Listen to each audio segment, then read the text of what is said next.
A short time ago, I emerged from a day spent in synagogue in Jerusalem, where I was observing the 25-hour fast of Yom Kippur, to learn of the murderous attack on the Manchester synagogue, where hundreds of Jews were similarly praying on the holiest day of the year. 2 were killed and 4 were left seriously injured. Immediately there were expressions of shock and sympathy from Labour politicians. I'm afraid to say these have curdled the stomach. After all, what on earth did they expect? British Jews have been warning about the lethal incitement against them for a long time, but have been totally ignored. Keir Starmer says now he will do everything possible to keep British Jews safe.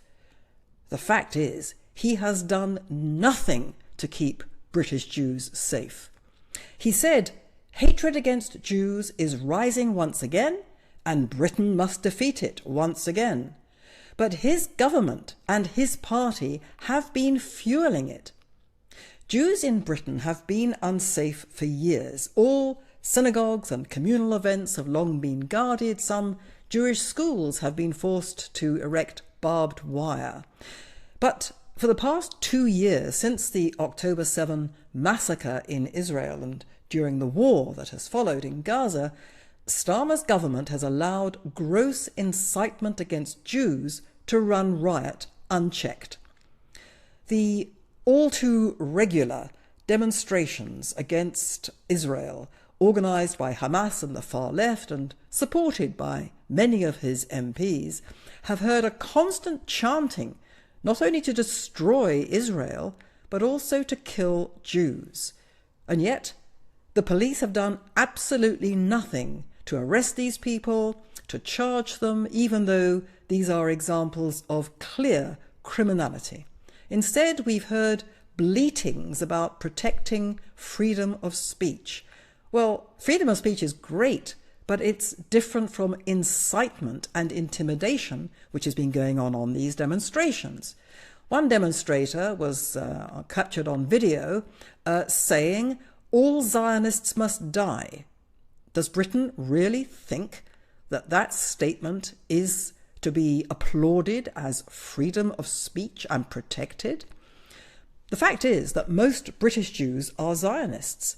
And when these demonstrators chant "Globalize the Intifada," what does the Starmer government think that meant? It meant precisely, I'm afraid to say, what has now happened in Manchester in that attack. That's what they meant. Globalize the Intifada means killing Jews across the world. Now, for the past 2 years, it's been open season on Jews in Britain. An already very dangerous and unpleasant atmosphere has been whipped up into rampant Jew hatred and an absolutely toxic atmosphere. Orthodox Jews have been regularly attacked.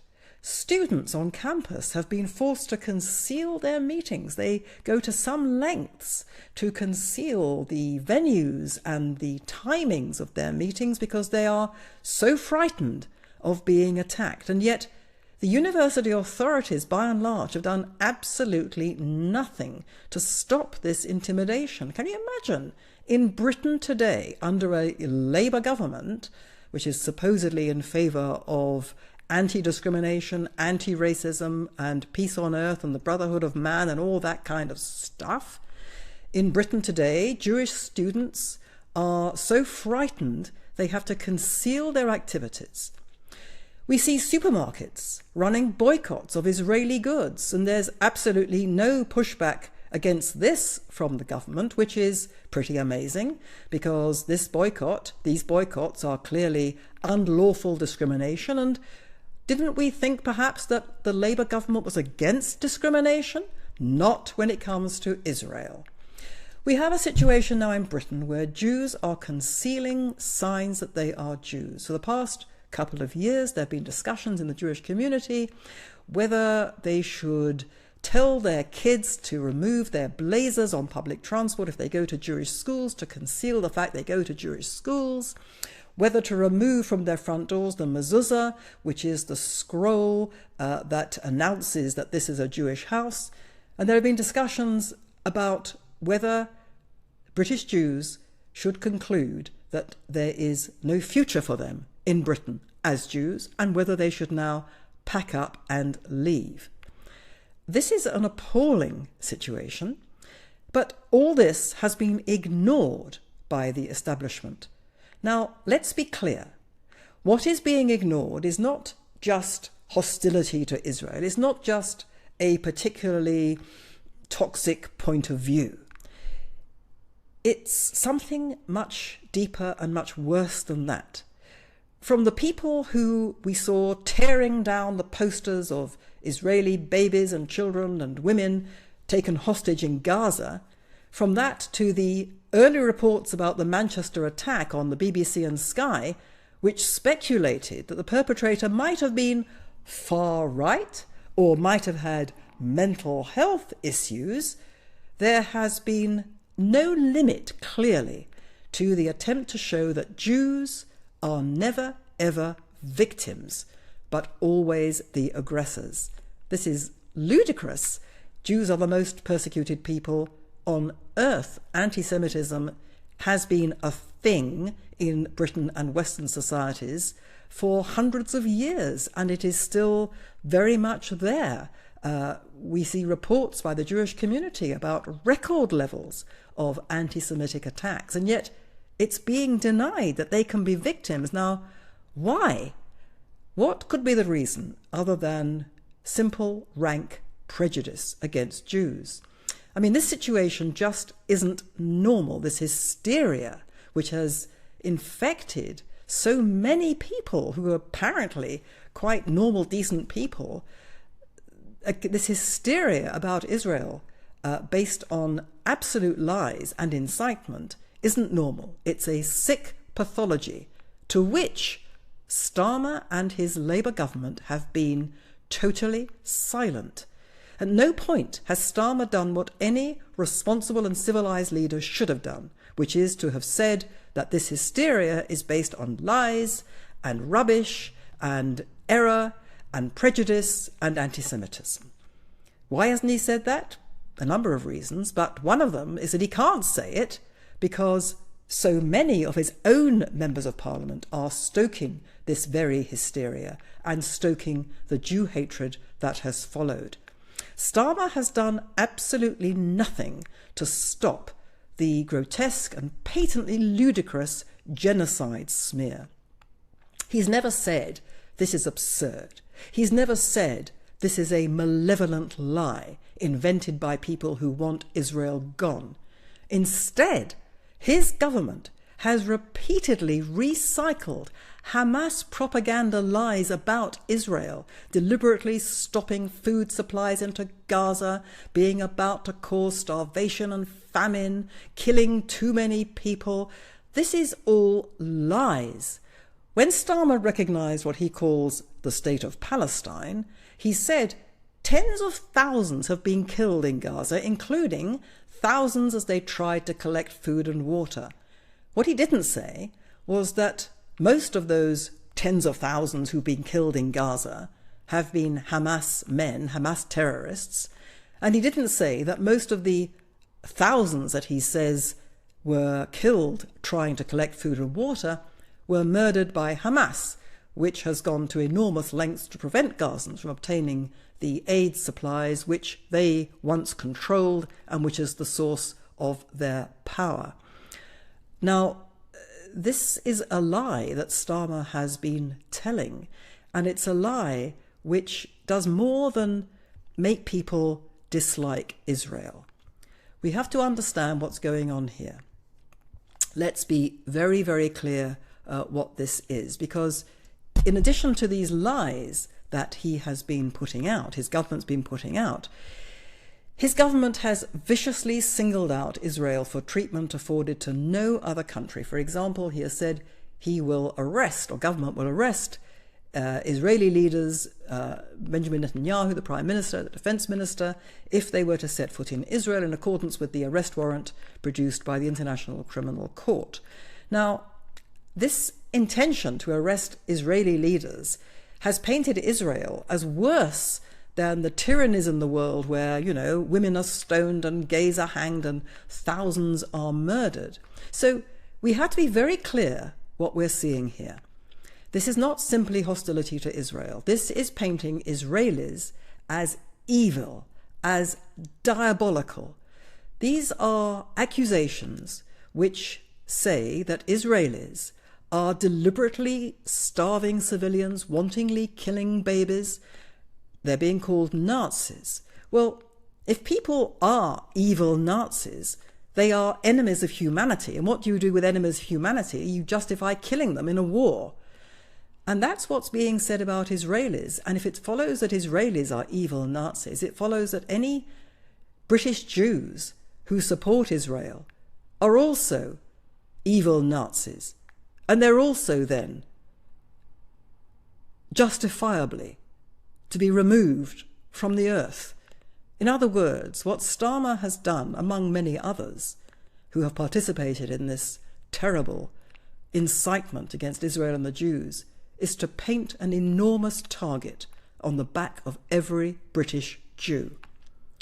The attack on Jews at prayer on their most solemn and holiest day has demonstrated beyond doubt that the claim made by the Gaza First crowd that they are against Israel and Zionism, but of course they're not against Jews, that is a lie. As I've said, most British Jews consider themselves to be Zionists, but the point is this: Zionism is nothing other than the Jews' entitlement to live in their own ancestral homeland. This is actually integral to Judaism itself.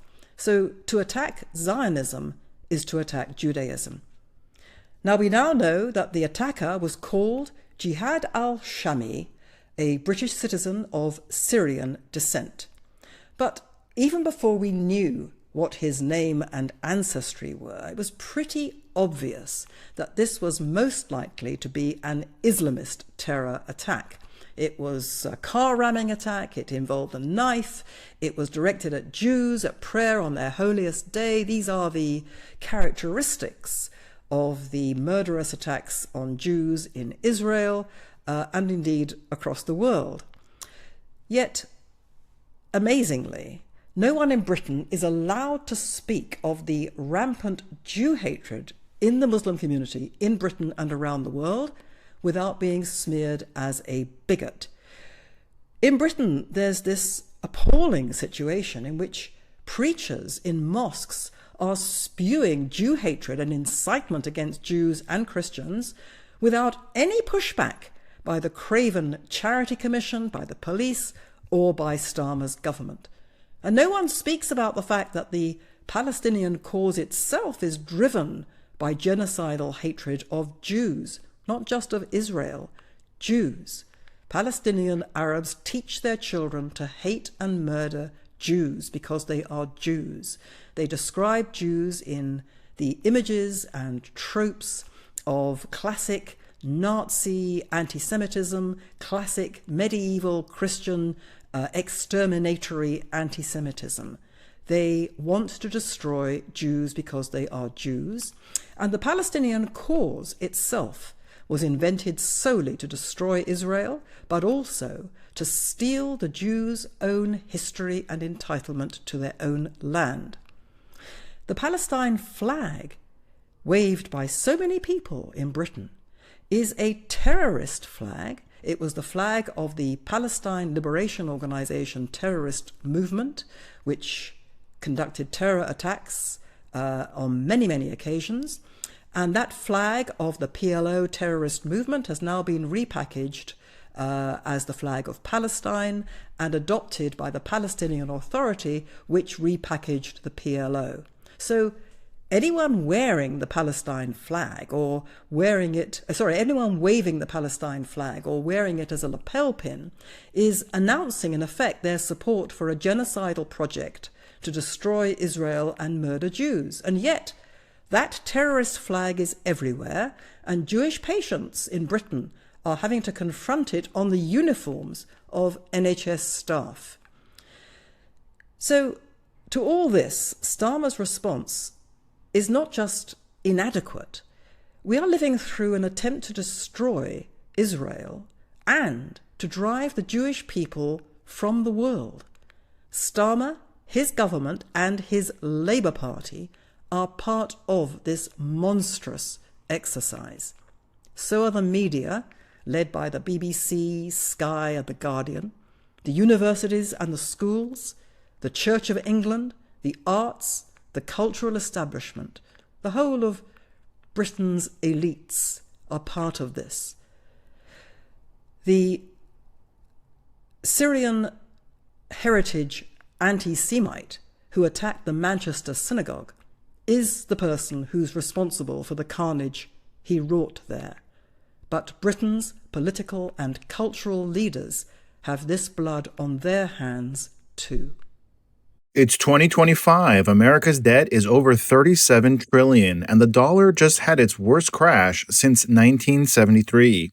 That puts your savings and your family's future at risk. That's why we trust Alpha Omega Gold, a company that stands unapologetically with Israel and supports Stand Tall Israel. Visit ao.gold/stand to claim your free precious metals wayfinder guide or call 1-855-426-4653 today. Protect your future before it's too late.